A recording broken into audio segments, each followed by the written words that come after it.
यार मुंबई के लिए ना मुसीबतें जो है वो मुसीबतें नहीं, मुसीबतों का पहाड़ बन गए हैं। भाई 2 मैच हार गए थे, कप्तानी पर सवाल थे, कई सारे सवाल थे। फिर सबने कहा अपने घर आएंगे वानखेड़े स्टेडियम तो शायद Mumbai Indians will get it's mojo back. लेकिन अपने घर में यानी कि वानखेड़े स्टेडियम में तो मुंबई इंडियंस की दुर्गति हुई है। मतलब एक ऐसा मैच मुंबई इंडियंस हारा है जो ना सिर्फ आपको पॉइंट्स सामने वाली टीम यानी कि राजस्थान ने लिए हैं, राजस्थान नंबर 1 भी हो गया है, बल्कि अब ना मुंबई की टीम में वो दरारें दिख रही हैं। दरारों का मतलब यह नहीं कि किससे लड़ाई हो रही है, दरारों का मतलब है कि इस टीम की कमजोरियां अब सामने आ गई हैं और टीम में कॉन्फिडेंस बिल्कुल नहीं दिख रहा। यह मैच दोस्तों शायद पहले ओवर में खत्म हो गया था। भले ही आप इसे कहें जी 20-40 ओवर का मुकाबला होता है, लेकिन शायद पहले ओवर में ट्रेंट बोल्ट ने मैच खत्म कर दिया था। अगर आप पहले ओवर नहीं मानते तो कम से कम चौथे ओवर में तो यह मैच खत्म हो चुका था, जब मुंबई की 4 विकेटें 20 रनों पर गिर चुकी थी। उसके बाद तो वो कहते हैं ना आर्टिफिशियल एक्साइटमेंट थी। भाई साहब क्या आप 20 ओवर खेल सकते हो? क्या आप 125, 30, 40 रन बना सकते हो? चलिए फिर उसके बाद हम भी बैटिंग करने आ जाएंगे। राजस्थान बड़ा मजबूत दिखा है। राजस्थान ने आते ही अटैकिंग क्रिकेट खेली और कहीं ना कहीं यह मानना होगा कि ट्रेंट बोल्ट की वो सियानत थी।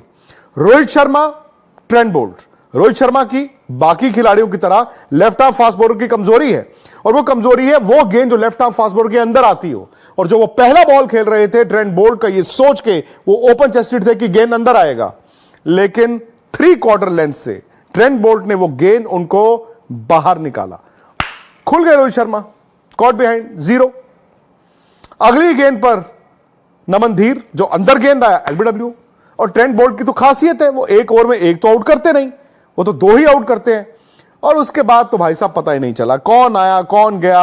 और 20 रनों पर जब 4 विकेटें गिर चुकी थी, मुंबई बुरी तरह से धराशायी हो चुका था।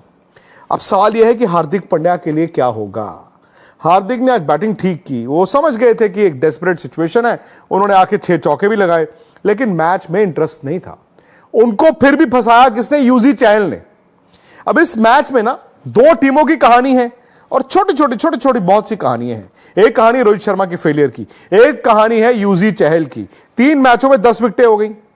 आज उन्होंने जिस तरह से आकर ये 3 आउट किए 4 ओवर में 11 रन देकर, एक तरफ बोल्ट ने 3 आउट किए, दूसरी तरफ बीच में आके चहल ने 3 आउट किए। और चहल भी तो सबको कह रहे हैं ना सिलेक्टरो, मैं ही हूं इस लीग का नंबर 1 लेग स्पिनर, और पिछली 3 आईसीसी टूर्नामेंट्स जो हुई हैं व्हाइट बॉल, आपने मुझे एक मैच नहीं खिलाया।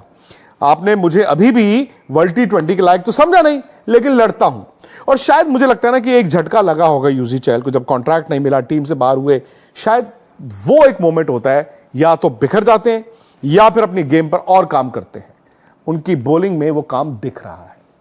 हार्दिक पांड्या की टीम जैसे तैसे 129 रन तक पहुंच गई। अब राजस्थान की विकेटें गिरती रही, राजस्थान के संजू सैमसन भी आउट हुए, जायसवाल भी आउट हुए, बटलर भी आउट हुए, लेकिन फिर भी राजस्थान के सामने क्योंकि इतना ज्यादा टारगेट था नहीं, तो उन्होंने इस टारगेट को अचीव किया। उनकी तीसरी जीत है। स्विंग हो रही थी, और जब स्विंग हो रहा था बॉल, तो दोनों टीमों की नई गेंद पे विकेटें गिरी हैं। राजस्थान नंबर 1 है, और राजस्थान समझता है कि पिछले साल भी वो इसी सिचुएशन में थे और वहां से वो फिसल गए थे, लेकिन इस बार राजस्थान को फिसलना नहीं है। शायद राजस्थान बाकी टीमों को भी देख रहा होगा कि बाकी टीमों में भी अब कमजोरी दिख रही है, लेकिन बात तो मुंबई की है यार, कि इस मुंबई की रात की सुबह होगी कि नहीं होगी। आज तो वानखेड़े स्टेडियम में हार्दिक पांड्या को बू किया गया, यहां तक कि जब टॉस का वक्त था, और यह बड़ा शॉकिंग था कि टॉस के वक्त जब उनका नाम लिया संजय मांजरेकर कमेंटेटर ने, तो लोग बू करना शुरू हो गए। यहां तक कि कमेंटेटर संजय मांजरेकर को कहना पड़ा क्राउड को, बिहेव योरसेल्फ। यह आपने शायद कभी सुना नहीं होगा, देखा नहीं होगा।